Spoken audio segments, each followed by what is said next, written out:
ಪಟ್ಟಣದ ಬ್ಲಾಕ್ ಕಾಂಗ್ರೆಸ್ ಕಚೇರಿಯಲ್ಲಿ ಪತ್ರಿಕಾಗೋಷ್ಠಿ. ಸಚಿವರ ಮೇಲೆ ಇಲ್ಲಸಲ್ಲದ ಆರೋಪ ಮಾಡುತ್ತಿರುವ ಬಿಜೆಪಿ ನಾಯಕರು. ಸಚಿವ ಪ್ರಿಯಾಂಕ ಖರ್ಗೆ ರಾಜೀನಾಮೆ ಕೇಳುವ ನೈತಿಕತೆ ಬಿಜೆಪಿಗಿಲ್ಲ. ಶಾಸಕ ಅಶೋಕ್ ಮನಗೊಳಿ. ಪ್ರಿಯಾಂಕ ಖರ್ಗೆ ರಾಜ್ಯದ ಯುವ ನಾಯಕ, ಪಂಚಾಯತ್ ರಾಜ್ ಇಲಾಖೆಯ ಸಚಿವರಾಗಿ ಪಾರದರ್ಶಕ ಆಡಳಿತ ನೀಡುತ್ತಿದ್ದಾರೆ. ಅಂತಹ ವ್ಯಕ್ತಿಯನ್ನು ಹತ್ತಿಕ್ಕುವ ಪ್ರಯತ್ನ ಬಿಜೆಪಿ ಪಕ್ಷದ ಮುಖಂಡರು ನಡೆಸುತ್ತಿದ್ದಾರೆ. ಗುತ್ತಿಗೆದಾರ ಬರೆದ ಡೆತ್ ನೋಟ್ನಲ್ಲಿ ಸಚಿವರ ಹೆಸರಿಲ್ಲ. ಹೀಗಾಗಿ ರಾಜೀನಾಮೆ ನೀಡುವ ಪ್ರಶ್ನೆ ಬರುವುದಿಲ್ಲ.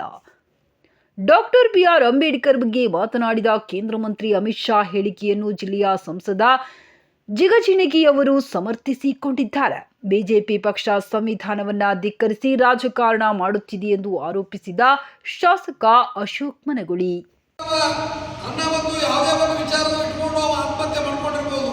ಅದಕ್ಕೆ ಪ್ರಿಯಾಂಕ ಖರ್ಗೆ ಅವರಿಗೆ ತಳಕ್ ಹಾಕೋದು ಇವತ್ತು ಯಾವುದೇ ರೀತಿ ಸಮಂಜಸವಾದ ವಿಷಯ ಅಲ್ಲ. ಈ ಪತ್ರಿಕಾಗೋಷ್ಠಿ ಕರೆದಿದ್ದು ಉದ್ದೇಶ ಇಷ್ಟೇ.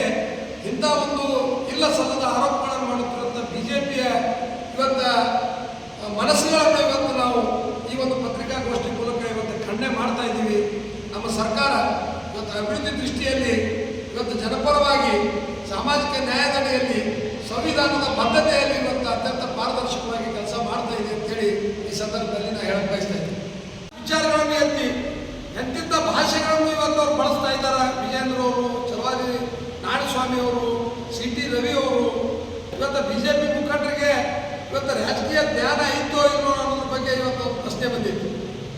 ಅತ್ಯಂತ ಪಾರದರ್ಶಕವಾಗಿ ಇವತ್ತು ಪಂಚಾಯತ್ ರಾಜ್ ಮತ್ತು ಪಂಚಾಯತ್ ರಾಜ್ ಇಲಾಖೆಯನ್ನು ಮುನ್ನಡೆಸಿಕೊಂಡು ಹೋಗುತ್ತಿರುವಂಥ ಪ್ರಿಯಾಂಕ ಖರ್ಗೆ ಅವರು ಈ ರಾಜ್ಯದ ಒಬ್ಬ ಯುವ ಮುಖಂಡನಾಗಿ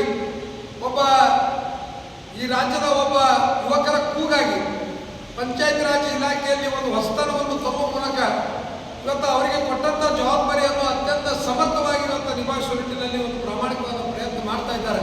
ಸರ್ಕಾರ ಅತ್ಯಂತ ಪಾರದರ್ಶಕವಾಗಿ ಇವತ್ತು ಕರ್ನಾಟಕದ 6 ಕೋಟಿ ಜನರಿಗೆ ಸರ್ಕಾರದ ಇವತ್ತು ಪ್ರತಿಯೊಂದು ಸವಲತ್ತುಗಳನ್ನು, ಅನುದಾನಗಳನ್ನು ತಂದು ಮುಟ್ಟಿಸುವ ನಿಟ್ಟಿನಲ್ಲಿ ಸಿದ್ದರಾಮಯ್ಯನವರ ನೇತೃತ್ವದ ಈ ಕರ್ನಾಟಕ ಸರ್ಕಾರ ಅತ್ಯಂತ ಪಾರದರ್ಶಕವಾಗಿ ಕೆಲಸ ಮಾಡ್ತಾ ಇರೋದು ಬಿಜೆಪಿ ಅವರಿಗೆ ಸಹಿಸಲಿಕ್ಕೆ ಆಗ್ತಾ ಇಲ್ಲ.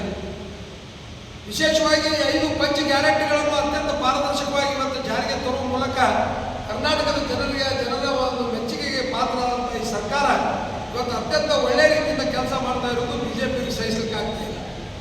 ವಿಜೇಂದ್ರ ಅವರು ಬಳಸುವಂಥ ಶಬ್ದ ನೋಡಿ ನೀವು ಇವತ್ತು ಸುಪಾರಿ ಕೊಟ್ಟಾರ ಅಂತ ಹೇಳ್ತಾರೆ. ಪ್ರಿಯಾಂಕ ಖರ್ಗೆ ಅವರು ಒಂದು ನಿನ್ನೆ ಪತ್ರಿಕಾಗೋಷ್ಠಿಯಲ್ಲಿ ಹೇಳಿದ್ರು, ಬಿಜೆಪಿ ಅವ್ರಿಗೆ ಒಂದು ಪ್ರಶ್ನೆ ಕೇಳ್ಯಾರ.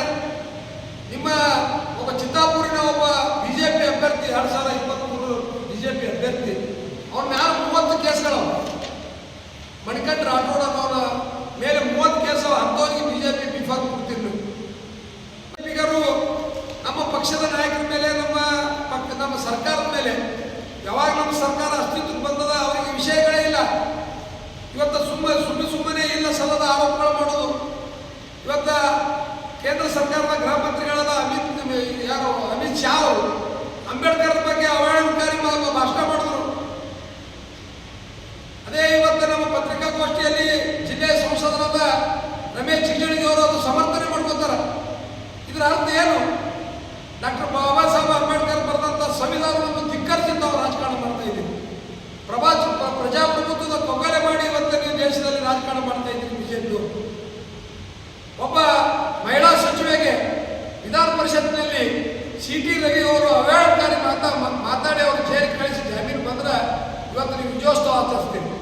ನಿಮ್ಗೆ ನಾಚಿಕೆ ಬರಬೇಕು. ಒಬ್ಬ ಮಹಿಳೆ ಸಚಿವೆಗೆ ಅಷ್ಟೇ ಅಲ್ಲ, ಇಡೀ ಮಹಿಳೆ ಕುಲಕ್ಕೆ ಇವತ್ತು ತಾವು ಅವಮಾನ ಮಾಡಿದ್ದೀರಿ. ಇಂಥ ಸಂದರ್ಭದಲ್ಲಿ